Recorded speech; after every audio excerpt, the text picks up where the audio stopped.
त्रियुगा नदीले बगायो जन्ती पुर्याएर फर्किएको बस। उदयपुरको त्रियुगा नदीले बस बगाएको छ।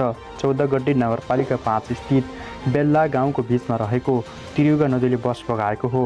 प्रहरीका अनुसार सोमबार राति सिवाईबाट 70मा जन्ती पुर्याएर बेलटार फर्किने क्रममा कोए ख 4753 नम्बरको यात्रीवाहक बस त्रियुगा नदीमा आएको बाढीले बगाएको हो।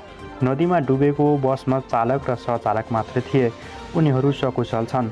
गाडी बगाएको स्थान नजिकै पक्की पुल निर्माण भएको थियो, तर निर्माणका क्रममा पुल भने भाँचिएको थियो।